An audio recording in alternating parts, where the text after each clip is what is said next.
자, 하나님의 말씀 마태복음 7장 28절에서 8장 17절까지입니다. 마태복음 7장 28절에서 8장 17절 제가 읽습니다. 예수께서 이 말씀을 마치시자 무리들이 그분의 가르치심에 놀랐으니 그분의 가르치심이 권위 있는 분과 같고 서기관들과 같지 않으셨기 때문이다. 예수께서 산에서 내려오시자 큰 무리들이 따랐다. 마침 한 나병 환자가 그분께 나와 절하며 말하기를 주님, 주께서 원하시면 저를 깨끗하게 하실 수 있습니다 하니 예수께서 손을 내밀어 그를 만지며 말씀하시기를 내가 원하니 깨끗하게 되어라 하시니 즉시 그의 나병이 깨끗해졌다. 예수께서 그에게 말씀하시기를 조심하여 아무에게도 말하지 마라. 다만 가서 제사장에게 네 자신을 보이고 그들에게 증거가 되도록 모세가 명령한 예물을 드려라 하셨다. 예수께서 가버나움에 들어가셨을 때에 한 백부장이 그분께 와서 간청하며 말하기를 주님, 제 종이 중풍으로 집에 누워 몹시 괴로워하고 있습니다 하니 예수께서 그에게 말씀하시기를 내가 가서 그를 고쳐주겠다 하시니 백부장이 대답해 말하였다. 주님, 저는 주님을 제 지붕 아래로 들어오시도록 할 만한 자격이 없습니다. 그저 말씀만 하소서. 그러면 제 종이 나을 것입니다.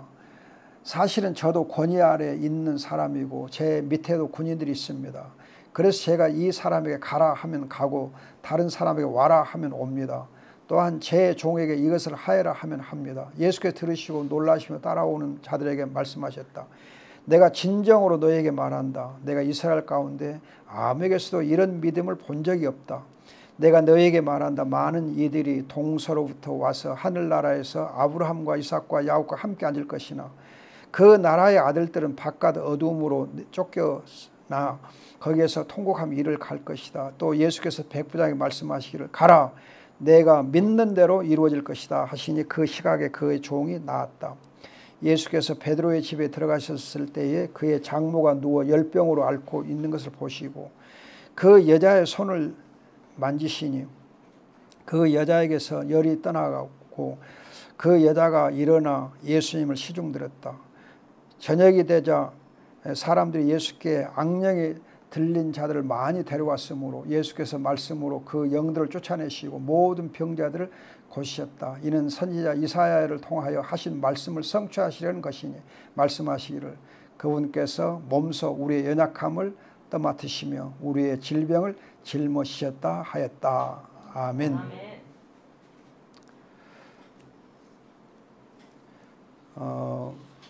17절 8장 17절 말씀 보면 예수님께서 우리의 질병을 짊으셨다.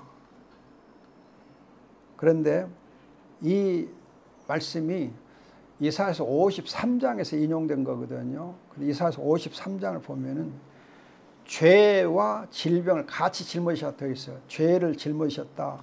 또 질병을 짊으셨다. 그래서 죄와 질병을 짊어지신 예수님. 오늘 설교 제목입니다. 죄와 질병을 짊어지신 예수님.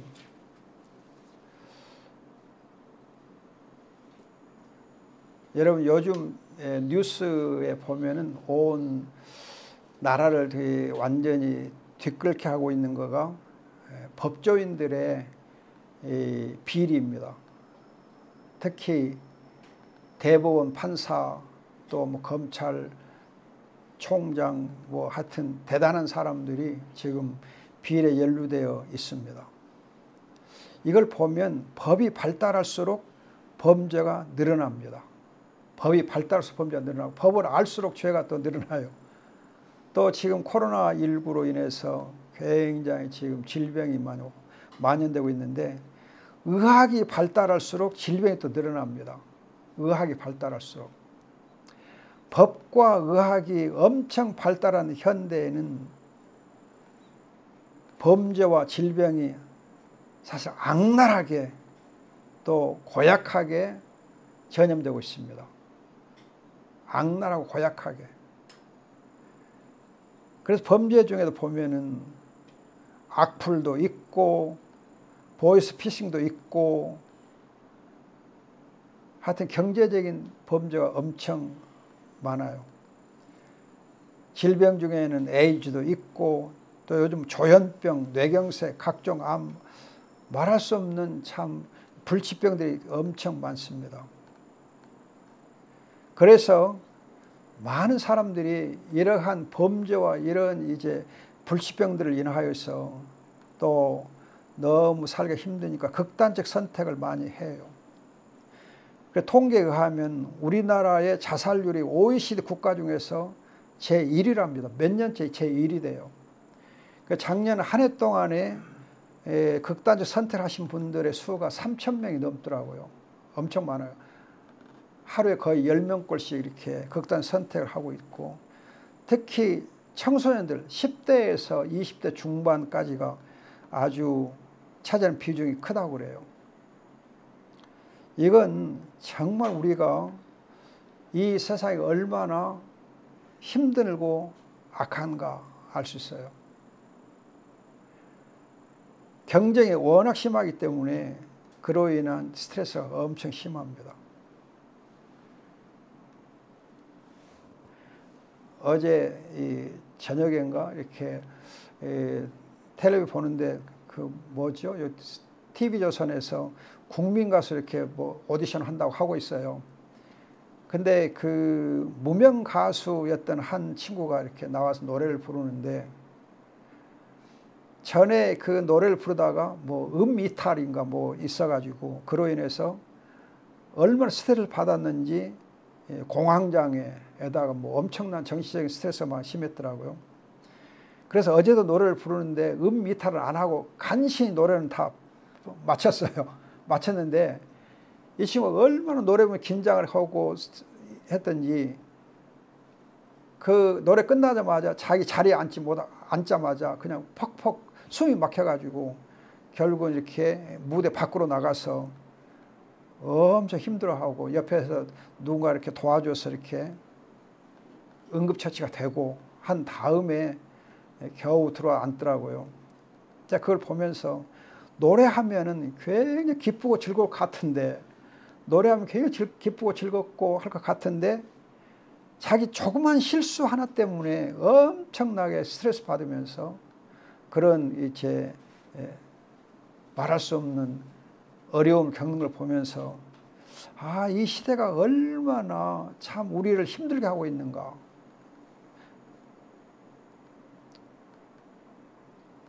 우리 가운데 정말 이렇게 어려움을 당한 자 참 많습니다. 굉장히 많아요. 힘들어요. 이렇게 범죄와 질병이 많을 때에 어떻게 그런 것 치료가 될 수 있을까? 교회가 할 수 있는 방법이 뭘까? 우리가 할 수 있는 방법이 뭘까? 그걸 오늘 본문 말씀 한번 생각해 봤으면 좋겠습니다. 28절 29절 말씀 보면 예수님께서 말씀을 하시는데 그 가르치심이 굉장히 권위가 있었다, 권세가 있었다 말씀합니다. 예수의 말씀에 권세가 있습니다. 예수의 말씀에 권세가 있어요. 그래서 여러분들 로마서 1장 16절 보면은 복음에는 구원하는 능력이 있다 그래요. 복음에는 구원하는 능력이 있다. 오늘 우리 찬송 중에서도 그러잖아요. 옛날에도 말씀이 권세가 있는 것처럼 오늘도 그 말씀에 권세가 있다 그러잖아요. 말씀에 권세가 있어요. 여러분 8장 27절 보면은 마태복음입니다. 8장 27절 보면 예수님께서 말씀하실 때에 바다의 풍랑도 복종했다 그래요. 바다의 풍랑도 복종했다. 예수의 말씀이 권세가 있기 때문에 질병도 치유가 될 뿐만 아니라 바다의 풍랑까지도 잠잠하게 되는 놀라운 권세가 있어요. 말씀의 권세. 말씀의 권세. 우리는 정말 성경을 읽으면서 말씀의 권세가 있다. 복음에는 능력이 있다. 구원한 능력이 있다. 그렇게 머리로는 알아요. 머리로는 알아요.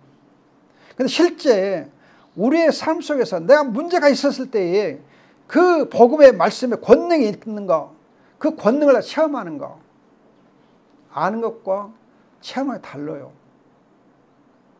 제가 가끔 말씀드린 거지만은 우리 보수신학, 우리 장로교 보수신학이 가장 큰 약점이 뭐냐? 아는 것과 실제 체험하는 것이 달라요. 그런데 보수신학은 이때 어떻게 말하느냐? 교리, 성경의 교리가 신앙적 체험보다 우선한다고 그렇게 해요. 그렇기 때문에 내가 체험을 해도 그 체험이 먼저가 아니고 중요한 거 아니고 성경에서 교리적으로 어떻게 말하고 해석되느냐가 중요하다는 거예요. 그래서 성경에 나와 있는 말씀을 교리적으로 어떻게 해석하느냐, 그 교리가 체험을 앞서요. 그렇기 때문에 교리에 그 체험이 맞지 않으면 그건 이단이요. 그건 비성경 그렇게 몰아붙여버려요. 내가 아무리 영적으로 체험을 했어도 교리적으로 안 맞으면 안 된다는 거예요. 그러면 이제 체험한 분들은 미치고 팔딱 뛰지. 아니 분명히 기도하고 응답받고 체험했는데 교리적으로 아니다 그러니까 참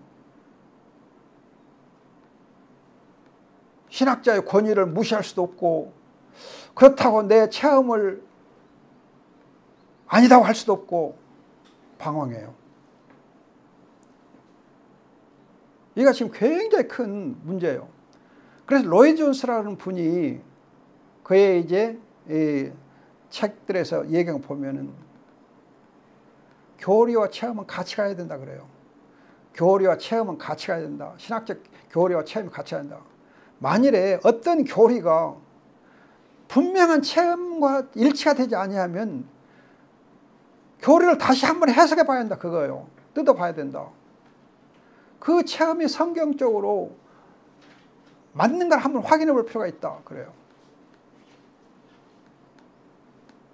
그런데 우리 보수신학에서 가장 큰 약점이 뭐냐면요, 제가 늘 말씀드리는 건데 계시 종교론과 은사 중주론이라는 게 있어요. 계시 종교론과 은사 중주론. 하나님의 계시가 이제는 없다는 거예요. 여러분 주의해야 돼요. 새로운 계시가 없다는 것하고 계시가 없다면 전혀 달라요. 하나님 말씀이 지금도 살아서 역사한다 하는 것하고 예수 그리스도 외에 성경 이외에 성경과 다른 그런 색다른 교리는 없다, 계시는 없다 하는 건 달라요. 예수님께서는 영원한 선지자로서 지금도 살아계시고 지금도 성령을 통해서 지금도 성경 말씀을 가지고 계시하고 계세요. 만일에 예수님께서 성경을 가지고 성령을 통해서 계시해 주지 아니하면 우리는 아무도 예수를 그리스도로 믿을 수가 없어요. 내 죄를 해결할 수도 없어요. 계시가 없으면 하나님을 알 수도 없어요. 영생을 얻을 수도 없어요.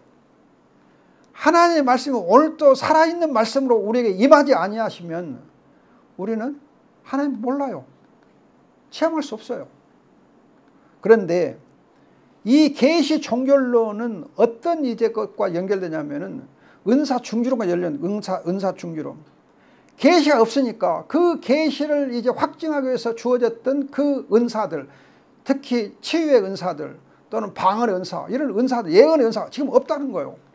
여러분 그래서 합동측은 예언, 방언은 없다 그래요. 또 치유의 은사도 이건 반쪽짜리 치유의 은사라 그래요. 예수님이 치유하여 주셨을 때는 완전 치유인데 지금 교회에서 행해지는 치유는 반쪽짜리 치유라는 거예요. 언제든지 재발할 수 있다는 거예요. 그럼 여러분들이 예수님께서 성경에서 치유하셨다, 사도행전에서 사도들이 치유했다 하면은 치유했다는 사실이 강조되는 것이지 그 이후에 재발되냐 안 되냐를 언급한 거 없어요. 재발되냐 안 되냐 그거는 언급한 거 없고 치유됐다는 그 사실 자체를만 강조돼요. 그러면 여러분들이 오늘날도 우리가 치유 사역을 하면 치유가 됐어요. 그럼 그걸로 감사하고 감사하면 되는 거예요.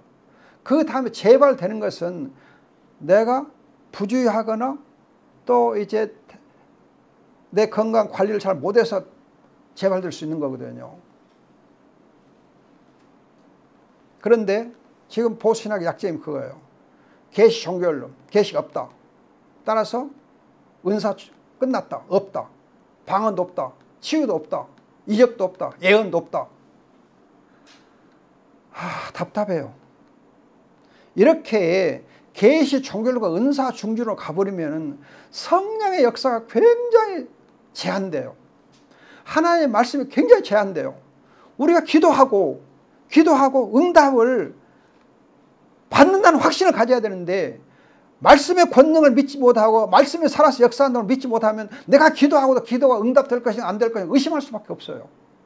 그러나 말씀이 살아있고 말씀의 권세를 믿는 사람은 기도가 응답될 걸 믿는 거예요.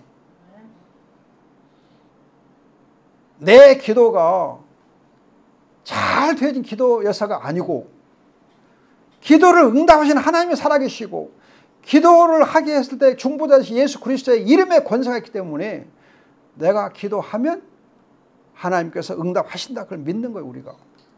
말씀은 살아있어요. 지금도 살아있어요. 그래서 사도행전 7장 38절 보면은 모세가 하나님께로부터 살아있는 말씀을 받아서 전했다. 우리에게 전해줬다 그래요. 살아있는 말씀을 받아서 전해줬다 그래요. 그럼 모세만 하나님의 살아있는 말씀을 받아서 전하느냐? 아니에요.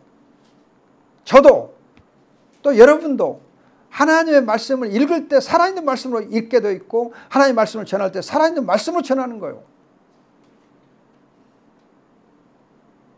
성경 말씀은 기록된 말씀이지만 책이지만 이 책인 말씀이 살아있어요.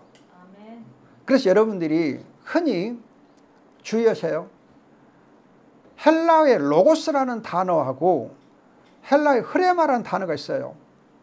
로고스는 일반적으로 말씀, 특히 기록된 말씀, 그렇게 하나님의 말씀 그렇게 해석하고 흐레마는 오늘 선포되는 말씀 그렇게 말을 해요. 그런데 여러분들이 헬라어 사전을 보면 그 사전 가지고 이제 점검해 보면 흐레마하고 로고스가 서로 같이 쓰이는 경우가 많아요. 병행해서. 무슨 말이냐? 로고스, 살아있는 이 말씀은, 로고스 이 말씀은 살아있는 말씀, 오늘 우리에게 전해지는 말씀과 같다는 거예요.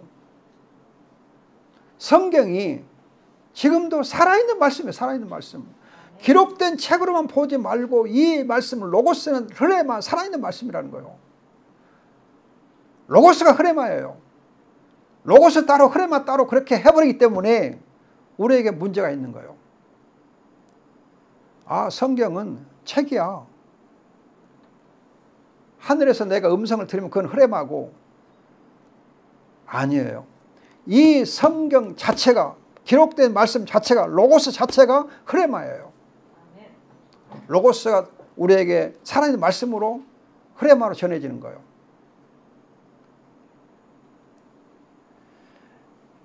그래서 히브리서 4장 12절 보면은 말씀은 성경 말씀은 찔러 쪼개까지 그렇게 살아있고 활동력 있다 그래요. 또 베드로전서 1장 23절에 보면은 이 말씀이 항상 있고 살아있는 이 말씀을 우리가 거듭난다 그래요. 그러니까 여러분들이 사도행전 7장 38절 살아있는 말씀, 히브리서 4장 12절 살아있고 활동력 있는 말씀, 베드로전서 1장 23절 살아있는 말씀, 이 세 구절이 다 동일하게 공통적으로 말씀을 두고 살아있다, 살아있다. 살아있어서 활동력 있고 항상 있다. 항상 살아있다. 살아있으니까 항상 활동한다. 일한다. 역사하는 힘이 있다. 그거예요. 여러분 백부장의 믿음이 왜 예수님께 칭찬합니까? 아무에서 이런 믿음을 본 적이 없다. 그런데 백부장 보면은 7장 28, 29절에서 말씀의 권세가 있었다 그랬는데 그 권세는 말씀에 대해서 믿음으로 나타내 보인 사람이 백부장이에요. 말씀만 하옵소서. 말씀의 권세가 있습니다. 믿습니다. 말씀대로 될 것을 믿습니다. 말씀만 하옵소서. 오실 필요 없습니다. 말씀만 하옵소서. 예수님께서 야, 이런 믿음을 내가 본 적이 없다. 대단하다. 가라, 내 믿음대로 이루어질 것이다 하잖아요. 여러분 정말 우리가 성경을 읽고 묵상할 때에 이 말씀이 오늘 또 살아있는 말씀이다. 역사한다. 이 말씀도 이루어진다. 이걸 믿는 믿음이 진짜 믿음이에요. 진짜 믿음이에요.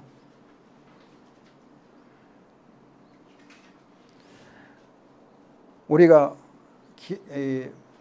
말씀을 체험할 때에 기도 많이 하고 성령의 은혜를 구하면서 하면은 역사가 반드시 있어요. 반드시 있어요. 실망하면 안 돼요. 실망하는 것처럼 어떻게 보면 안타까운 거 없어요. 우리가 말씀을 믿을 때 실망하면 안 돼요. 기도하고 실망하면 안 돼요. 근데 희한하게 보면은 실망하는 그 순간에 하나님 응답하세요. 실망하는 그 순간에 하나님 응답하세요. 자, 교회가 할 수 있는 방법 중 첫 번째가 권세는 복음을 우리가 전하고 그 권세는 복음을 내가 체험하는 거예요. 내 삶의 현장에서 말씀의 권능이 나타나는 것을 체험하는 거예요. 체험하게 해주는 것이 교회가 할 수 있는 일이에요. 그 다음에 두 번째는 나병 환자의 경우에서 볼 수 있는 대로 기도함으로 치유가 돼요. 기도해요. 기도할 때에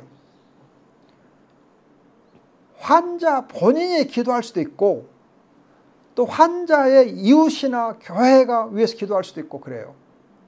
누가 기도하든 하여튼 기도하면 돼요. 환자 본인이 기도하든 또 함께 환자끼리 함께 기도하든 또 교회가 기도하든 가족들이 기도하든 기도할 때 하나님의 응답이 있습니다. 여러분들이 혹시 오래 전 일이지만은 벌써 몇십 년 전 일이네요. 그 여수 애양원을 방문해 보시면은 그 나병 환자 할아버지들이 하모니카를 열심히 불러요. 하모니카를. 나병 환자들은 입이 이렇게 다 삐뚤어져 있잖아요. 입이 온전치 못하잖아요. 근데 온전치 못한 입으로 하모니카를 부르는데 기가 막히게 하모니를 좋아하고 찬송 잘해요. 엄청 잘해요. 기가 막히게 잘해요. 보통 잘하는 거 아니에요. 또 그분들이 이 신약성을 막 암송을 해요. 암송하면서 막 벌려주고 신약성 전부를 막 외워가지고 암송해요. 그렇게 그분들이 말씀을 암송하고 찬송하고 하모니카를 부르면서 기도할 때 그 기도가 치유의 능력으로 나타나기 때문에 그분들이 다 나섰잖아요. 지금은 예수 애양원 가면 나병 환자가 없어요. 물론 약이 좋았기도 하지만 그러나 그분들의 기도가 엄청 응답된 거거든요. 그래서 그 여수 애양원의 그 이제 할아버지 환자들에게서 CCC가 굉장히 연초에 가면 항상 거기를 방문해요. 그래가지고 전에 그랬어요. 가서 그분들의 간증을 듣고 그분들 하시는 모습을 보면서 영적으로 굉장히 도전을 받고 그랬어요. 그래서 김중호 목사님이 예양원을 엄청 좋아했어요. 거기 자주 방문했어요. 거기 이제 장로님, 양장로님이라는 분이 계시는데 그분이 서울대학 법대를 졸업하신, 법대를 다니다가 나병에 걸려서 여수로 오신 분인데 그분이 굉장히 참 똑똑한 분인데 영적으로 굉장히 충만한 분이었어요. 양재평 장로님이라는 분인데 그분 정말 말씀이 있고 기도가 있고 찬양이 있었어요. 그래서 그분의 리더십 아래서 그 나병 환자들이 그렇게 하모니카를 불고 성경을 암송하고 막 그랬어요. 그렇게 해서 어마어마한 치유 역사가 나타난 거예요. 영적인 역사가 막 나타난 거예요. 여러분, 우리가 한두 번 기도하고 한두 번 말씀을 경험하는 것으로 끝나면 안 되고 진득하게 성실하게 꾸준하게 기도하고 또 말씀을 계속 묵상하면 그 말씀과 기도가 역사를 해요. 아멘. 여러분 10분인 자의 비교 보세요. 인내하고 끝까지 믿음을 행할 때 열매를 맺는다 그러잖아요. 우리는 너무 졸갑스럽게 기도하고 졸갑스럽게 말씀을 대해요. 조금 해보고 안 되면 하나님 응답 안 하네. 그러기 쉬워요.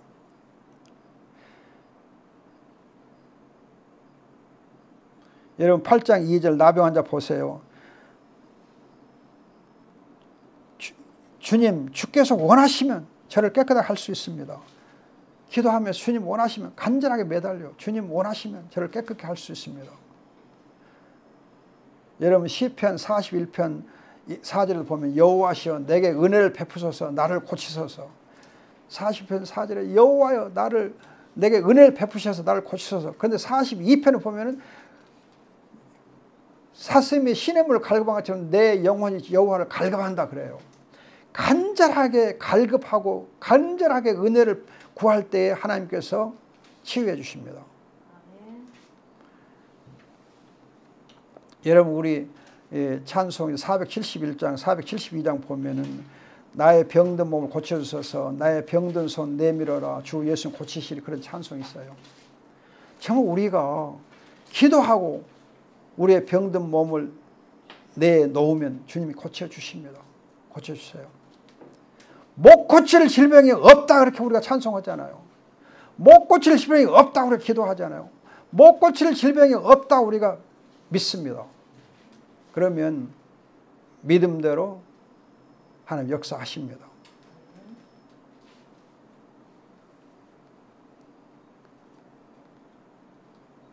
조금만 더 기도하고 조금만 더 말씀 붙잡고 조금만 더 집중하면 실망하지 아니하면 낙심하지 아니하면 응답이 됩니다. 그래서 여러분이 잘 아시는 누가복음 18장 보면 그러잖아요. 그 비유에 대해서 말씀하실 때에 결코 기도할 때 낙심하지 말아라 그러잖아요. 낙심하지 말아라. 누가복음 18장 예수께서 그들에게 항상 기도하고 낙심하지 말아야 할 것을 비유로 말씀하셨다. 항상 기도하고 낙심하지 말아야 한다 그랬잖아요. 기도하고 낙심하지 말아야 한다. 근데 항상 기도하고 항상 낙심하지 말아라. 항상 기도하고 낙심하지 말아라. 그래서 여러분 잘 아시는 데살로니가 전서 5장에도 그러잖아요. 데살로니가 전서 5장에도 쉬지 말고 기도하라. 범사에 가면 항상 기뻐하고 항상 기뻐하면서 쉬지 말고 기도하고 범사에 감사하고 그래서 기뻐하고 기도하고 감사하고 항상 범사에 쉬지 말고 그때 하나님이 역사하십니다. 우리는 기도할 때에 너무 힘들다 왜 이렇게 더딘가 기도 응답 왜 이렇게 더딘가 그렇게 생각될 때가 있어요. 그러나 지내놓고 보면 잠깐이에요. 잠깐 동안 우리가 한 것뿐이에요. 여러분 욥기를 보면 욥이 엄청 기도를 많이 오랫동안 하고 힘들었던 것 있어요. 욥도 여러분 기도하면서 낙심할 때 있었어요. 그러나 하나님께서 때가 됐을 때 그를 치유해 주시니까 욥이 뭐라 그래요? 내가 귀로만 듣다가 이제는 눈으로 배웁나이다. 내가 너무 졸갑부렸습니다 그랬잖아요. 졸갑부렸습니다. 내 병든 손 내밀어라. 주님 고쳐시리라. 지금 고쳐주셔서 고쳐주십니다. 우리가 기도하고 기다리면 됩니다. 그 다음에 여러분 세 번째는 예수님께서 우리의 죄와 질병을 짊으신 사실을 믿어야 돼요. 예수님께서 우리의 죄와 질병을 짊어져 주신 이 사실, 이 복음을 우리가 믿어야 돼요. 아멘. 아까도 읽어드렸지만 이사야서 53장 다시 한번 보세요. 이사야서 53장.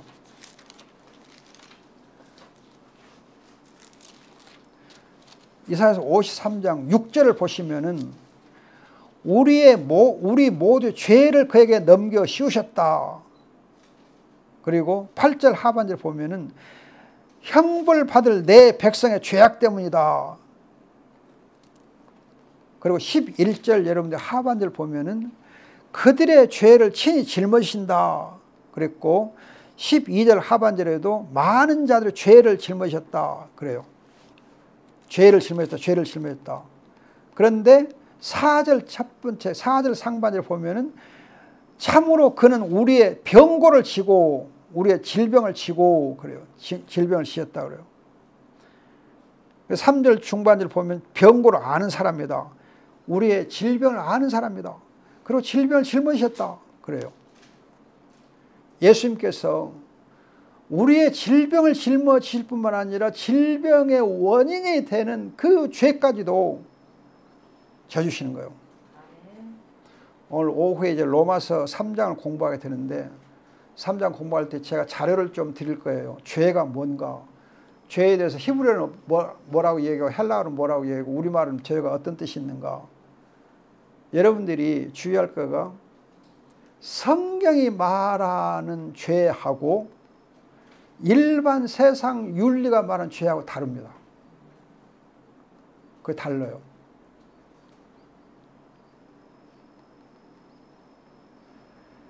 그 부분을 이제 오후 시간에 함께 나누겠습니다. 여러분, 메시아신 그리스도께서 십자가에 못 박혀 죽으심으로 우리의 모든 죄와 질병까지도 대신 짊어지셨습니다. 그래서 요한복음 1장 29절 세례자 요한이 말하며 세상 죄를 지고는 하나님의 어린 양을 보라.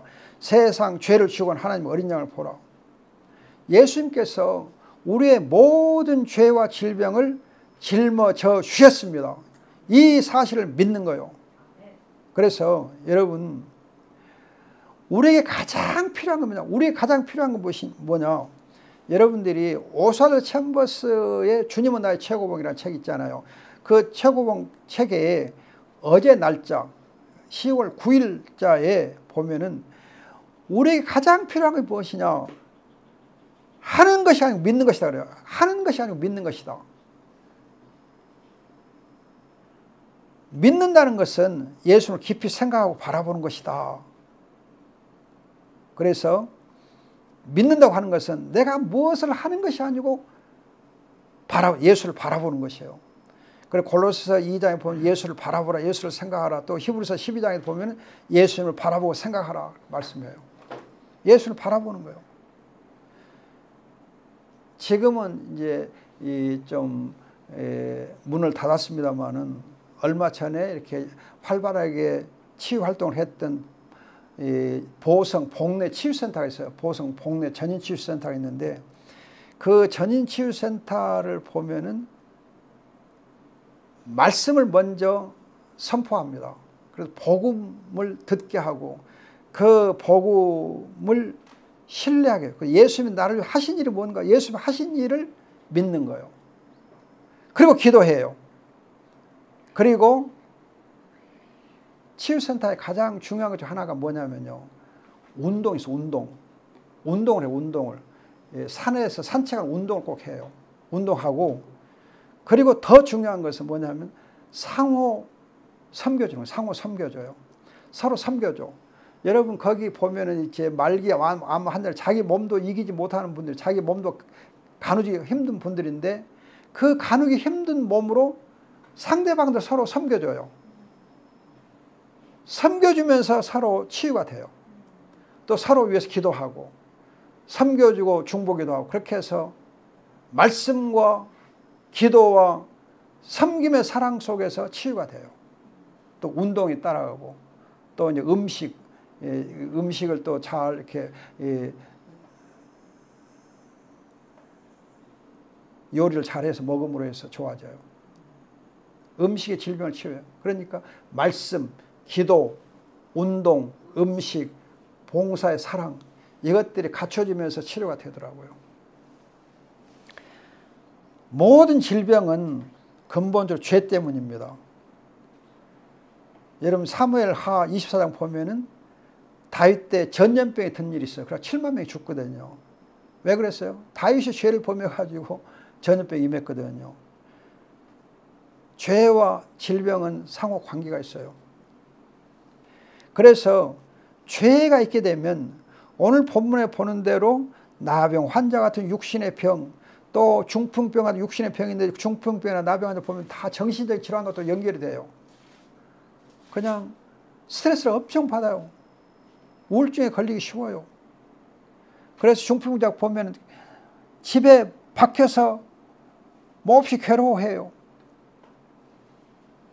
그런가 하면 여러분들이 악령에 들린 일이 많아요. 정신적, 영적인 그런 이제 질병들 엄청 많아요. 영적인 질병들이. 그 가끔 이렇게 어떤 사람 얘기 들어보면 그 귀신 봤다는 사람 의외로 많아요. 귀신이 뭐 가위 눌러갖고 엄청 힘들었다는 그 뭐죠 연예인들 중에도 그런 사람들이 얘기하더라고요. 정말 귀신 때문에 저기서 다른 사람 안 보이는 자기는 보인다는 거예요. 귀신 저기도 보이고 여기도 보이고 보인다는 거예요. 미치겠다는 거예요. 막 그래서 다른 데로 도망가면 거기도 또 따라온다는 거예요. 거기 나타난다는 거예요. 저녁에 잠을 자도 못 잔다는 거예요. 영적인 병이 심각합니다. 지금 심각해요. 어린아이들도 귀신 본 애들이 많다고 그래요. 잠을 자다가 귀신을 보고 놀래요. 이렇게 죄와 질병을 짊어진 예수는 우리가 믿고 바랄 때에 치유가 되어집니다. 또 말씀과 기도와 예수를 믿는 믿음으로 우리가 치유를 받습니다.